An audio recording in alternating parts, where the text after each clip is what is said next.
Bismillahirrahmanirrahim. Assalamualaikum warahmatullahi wabarakatuh.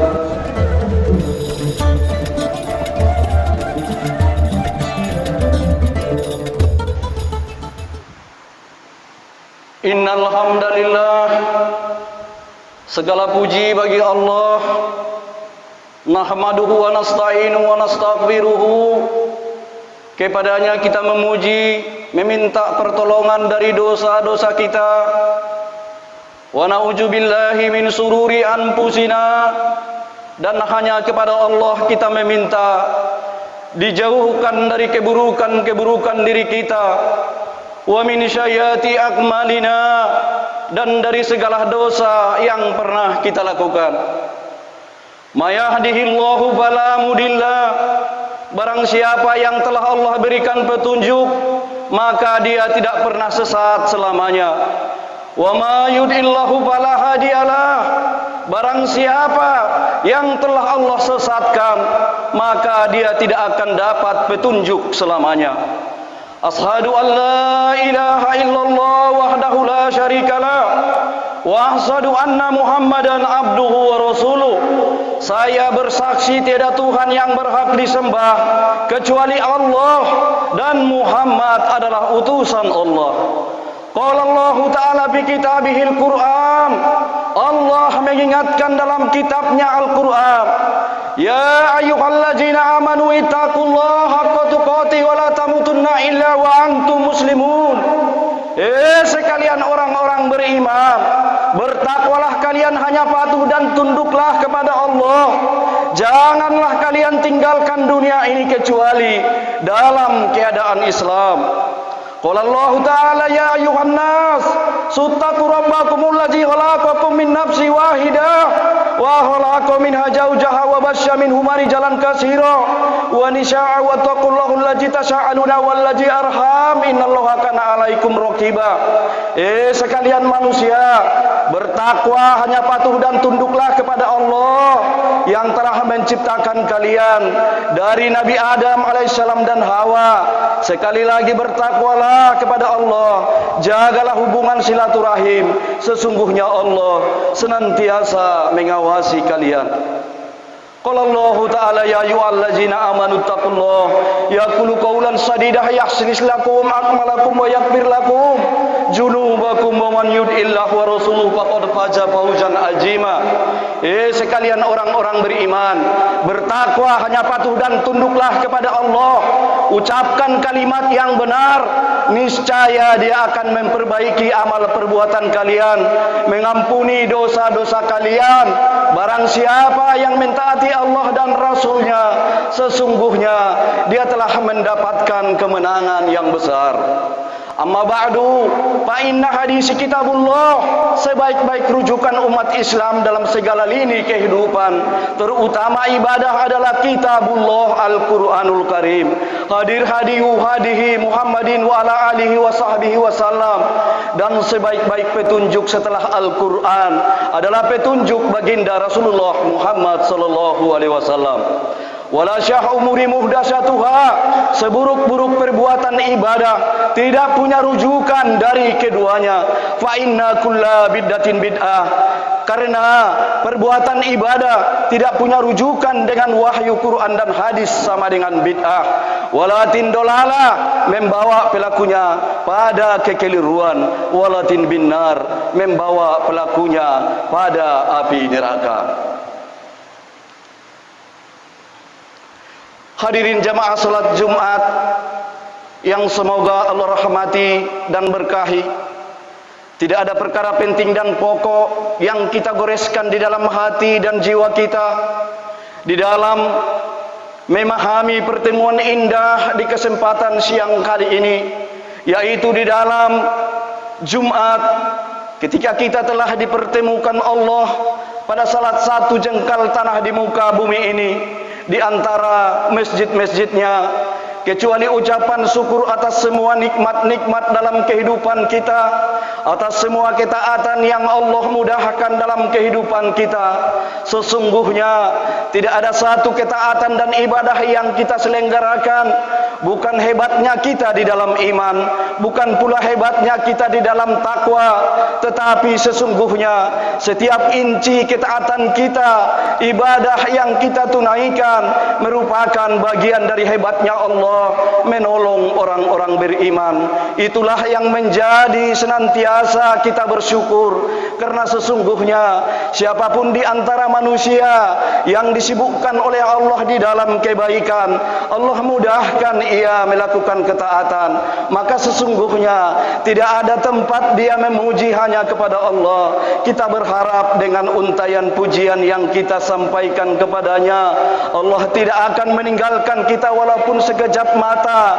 Kepadanya kita bersyukur, kepadanya kita menggantungkan segala urusan di kehidupan kita. Salawat dan salam senantiasa kita sampaikan kepada junjungan kita Nabi besar Muhammad sallallahu alaihi wasallam, yang telah membawa kita dari alam jahiliyah ke alam yang mempunyai akhlak seperti sekarang ini.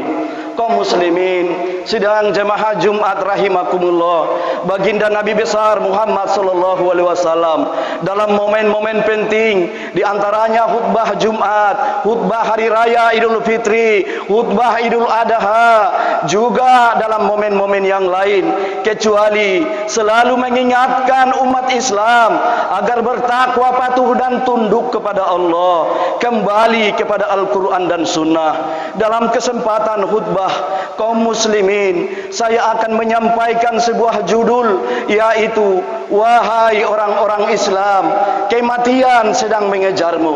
Saya ulangi, wahai orang-orang Islam, kematian sedang mengejarmu. Kaum muslimin, ada suatu fenomena yang kita semua bisa saksikan di depan mata kita, yaitu kematian. Risalah ini akan kami sampaikan kepada orang sehat dan sakit, orang kaya dan miskin, pemimpin masyarakat, orang cerdas dan bodoh, laki-laki perempuan, anak kecil yang sudah tua. Ingatlah saudaraku seiman, kita akan mengakhiri kehidupan dunia ini. Kehidupan dunia ini adalah batas waktu di mana kita semua akan meninggalkan dunia ini. Semua yang kita kumpulkan, dari rumah yang mewah, pakaian, kendaraan, pasangan hidup yang kita banggakan, bahkan pakaian, perlengkapan serta pernak-pernik kehidupan dunia ini, semuanya akan kita tinggalkan. Kita semua akan kembali ke asal, yaitu tanah. Dan Al-Quran punya referensi adanya kehidupan sesudah mati yang disebut alam kubur dan alam barzakh. Kaum muslimin sidang jamaah Jumat rahimakumullah, Nabi sallallahu alaihi wasallam bersabda dalam sebuah hadis yang sahih, kalau anak Adam itu meninggal dunia akan diiringi tiga, kata Nabi. Yang pertama diiringi keluarga, yang kedua diiringi harta, yang ketiga diiringi amalnya. Serta akan pulang dua, kata Nabi. Keluarganya akan pulang, secinta-cinta suami pada istri, secinta-cinta istri pada suaminya, pasti tidak akan pernah menginap di pekuburan itu untuk menemaninya. Dia akan pulang, orang tua, anak, teman-temannya, bawahan, atasan, semua akan meninggalkan kuburan tersebut. Begitu juga dengan harta, kendaraan, semahal apapun hanya diparkir di luar pekuburan.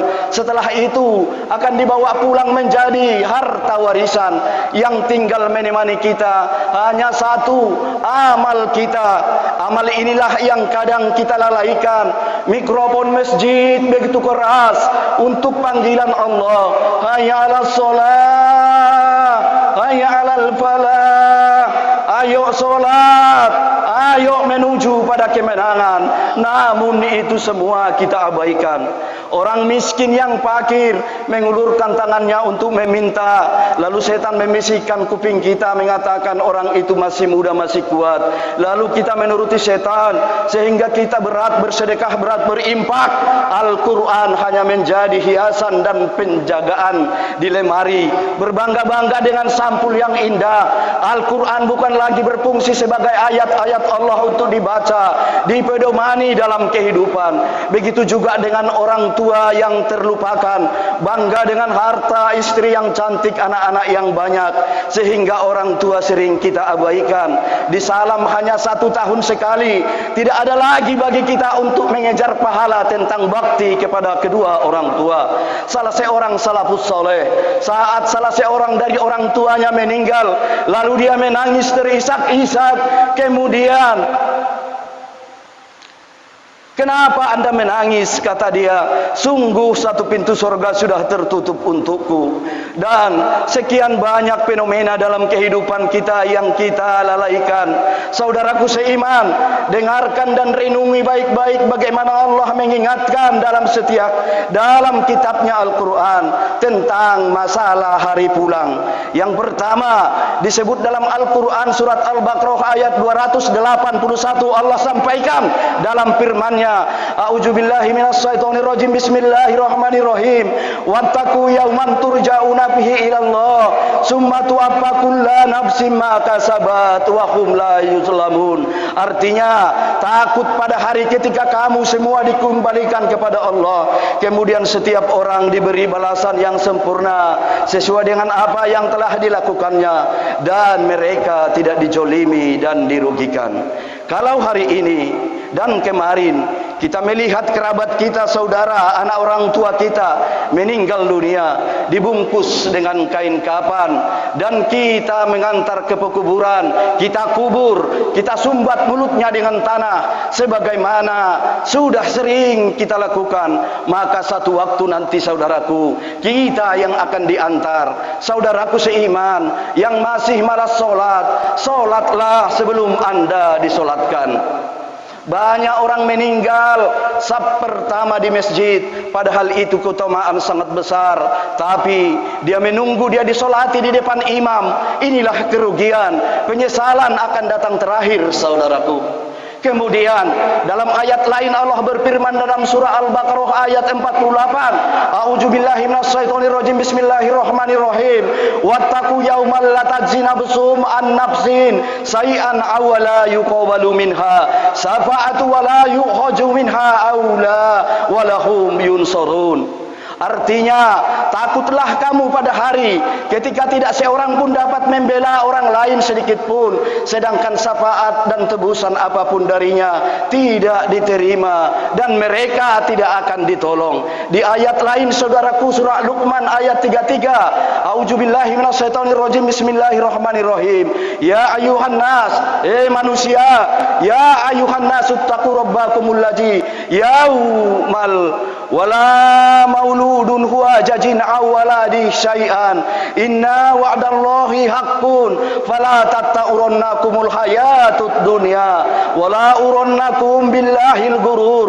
Wahai manusia, bertakwa kepada Tuhanmu dan takutlah pada hari yang ketika itu seorang anak tidak dapat menolong anaknya dan seorang anak tidak dapat pula menolong bapaknya sedikit pun. Sungguh janji Allah pasti benar. Maka janganlah sekali-kali kamu terperdaya oleh kehidupan dunia. Jangan sampai kamu terperdaya oleh penipu dalam mentaati Allah. Surat Al-Mujammil kemudian Allah lanjutkan dalam firman-Nya di ayat 17 sampai 19. Allah sampaikan, "A'udzubillahi minasyaitonirrajim. Fakaita ta'una in kafartum yauma yaj'alul wildana syaiba." Lalu bagaimanakah kamu akan dapat menjadi dirimu jika kamu tetap kafir kepada kami? Isma'u munfajiruhum bihikana wa'duhu mun'ula. Yang menjadikan anak-anak beruban, langit terbelah, pada hari itu janji Allah pasti terlaksana. Sungguh ini adalah peringatan. Inna hajihi tankiratun faman syaa'a attakhadha ila rabbih sabila. Barang siapa menghendaki, niscaya dia mengambil jalan yang lurus kepada Tuhannya. Saudaraku kaum muslimin sidang jamaah Jumat rahimakumullah. Ada seorang kaya raya di zaman tabi'in. Ia lagi duduk di kebun kurma miliknya. Orang ini kebetulan sering meninggalkan solat satu waktu. Dia menyuruh pegawainya memetik kurma segar. Lalu dia nikmati kurma itu sendirian. Kebunnya dikelilingi pagar yang tinggi. Lalu pagar dikunci. Tidak ada yang bisa masuk. Penjagaan sangat ketat. Dia duduk menikmati kurma segar itu sendirian. Tiba-tiba di depannya daun kurma bergoyang seakan ada orang yang datang. Maka dia marah, mengatakan, "Siapa di situ? Siapa kamu?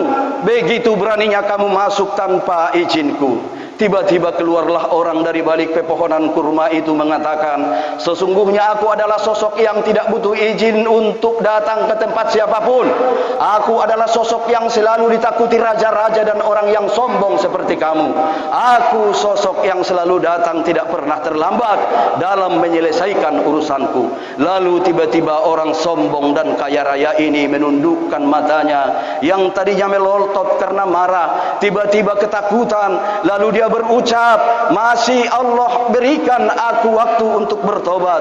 Kemudian sosok itu mengatakan, "Masih ada beberapa waktu untukmu, maka bertobatlah." Orang kaya itu pun menangis kemudian mengangkat kepalanya. Sosok itu pun sudah hilang dari tatapannya. Kaum muslimin seiman, jangan kita tunggu kita sakit masuk rumah sakit. Jangan kita tunggu butuh untuk menjadi tua ubanan semua rambut. Tidak butuh kita tiba-tiba stroke, tubuh sampai keriput baru kita meninggal dunia. Berapa banyak saudaraku anak kecil yang masih muda, pada saat ajalnya datang semua meninggalkan dunia ini. Maka mati adalah fenomena yang tidak bisa menghindar darinya. Perhatikan saudaraku seiman, Allah berfirman di dalam surah Al-Imran ayat 185, "A'udzubillahi minasyaitonirrajim, bismillahirrahmanirrahim. Kullu nafsin dha'iqatul maut wa innama tuwaffawna ujurakum yaumal qiyamah faman zuhziya 'anil nari wa izal jannata faqad faz wa amal hayatud dunya ila mataul urur." Setiap yang bernyawa akan merasakan mati, dan hanya pada hari kiamat sajalah diberikan dengan sempurna balasanmu. Barang siapa dijauhkan dari neraka dimasukkan ke dalam surga, sungguh dia memperoleh kemenangan. Kehidupan dunia hanyalah kesenangan yang memperdaya. Olahragawan yang merasa badannya kuat, segar, ototnya berisi, tidak akan bermanfaat saat ajal datang. Wahai saudara-saudaraku, yang merasa kau kaya, yang merasa kau pemimpin, itu hanya sebentar. Semua itu ada pertanggungjawabannya, saudaraku. Kemudian juga bagi saudaraku yang miskin, yang ditimpa penyakit, mohonlah bersabar.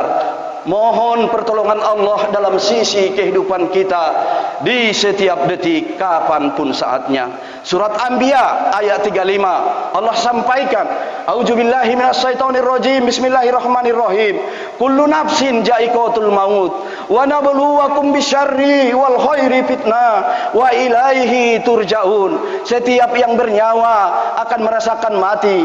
Kami menguji kamu dalam keburukan, kebaikan sebagai cobaan, dan kamu akan dikembalikan kepada kami.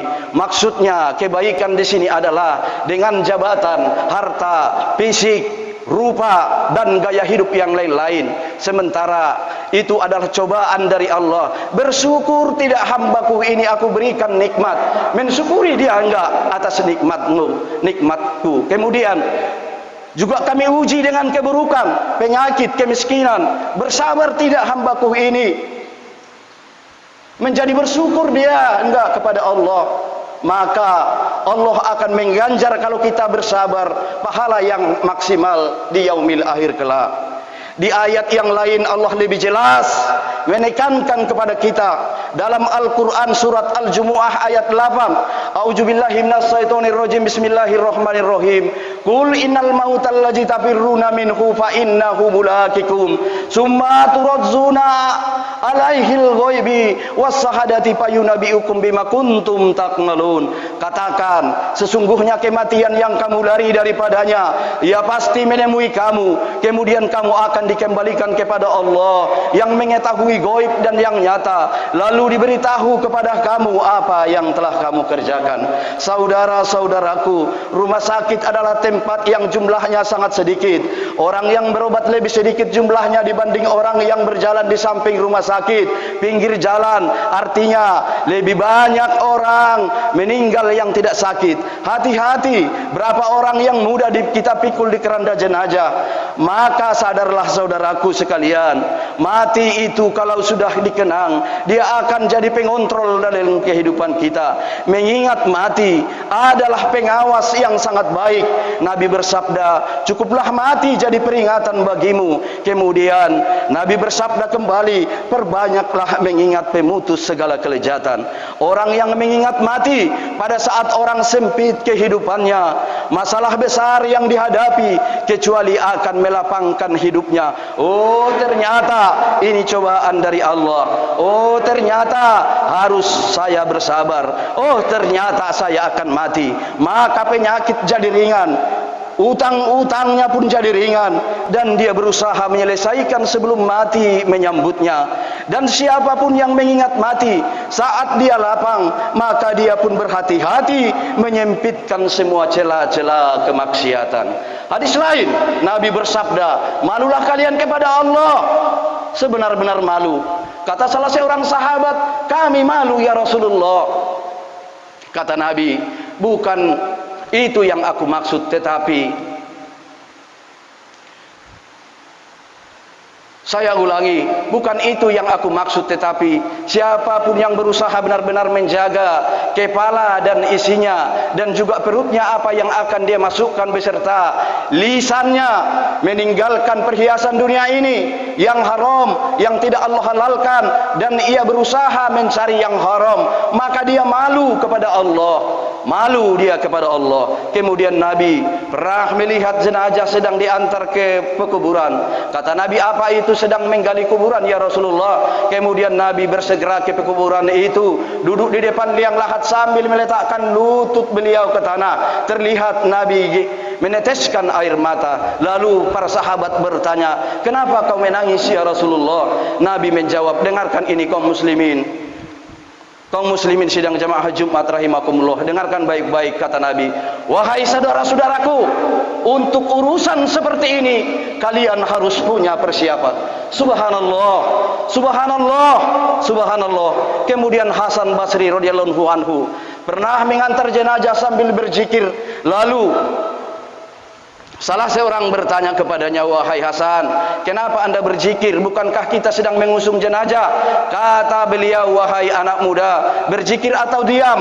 Karena sesungguhnya yang kita antar sudah tidak bisa berzikir lagi.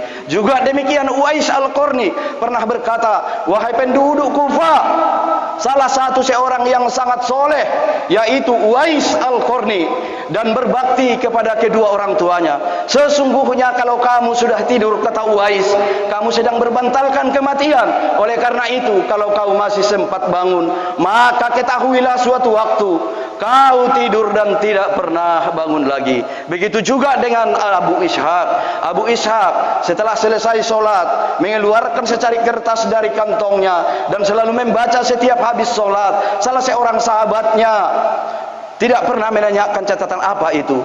Kemudian pada saat dia meninggal dunia, maksudnya Abu Ishaq, saya pun mendapatkan kertas itu di kantongnya. Lalu saya baca, ternyata isinya, wahai Abu Ishaq, perbanyaklah amalanmu, sesungguhnya ajalmu telah dekat.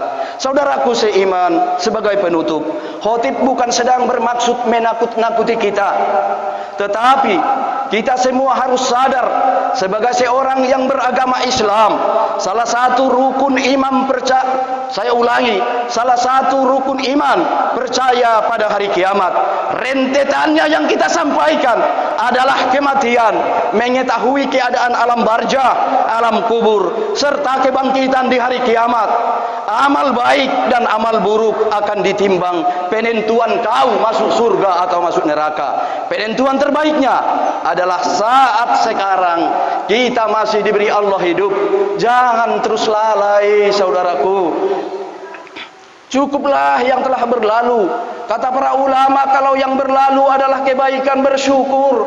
Kalau perbuatan buruk maka cepatlah Anda bertobat. Kalau seandainya apa yang kau lakukan masih diberi hidup, mulai hari ini perbaiki amalmu. Hari esok hanya kita bisa menunggu. Oleh karena itu hati-hatilah dengan masalah seperti ini. Sebaiknya setiap umat Islam harus sadar, perbanyak ilmu agama, beramal soleh, serta bertobat dari dosa-dosa yang telah berlalu. Barakallah, aqulu qawli hadza. Saya telah ucapkan dan sampaikan perkataan ini. Wastaghfirullahi wa alakum. Kami telah istighfar kepada Allah. Innahu huwal ghafurur rahim. Sesungguhnya Dia Maha penerima tobat dan Maha pengasih.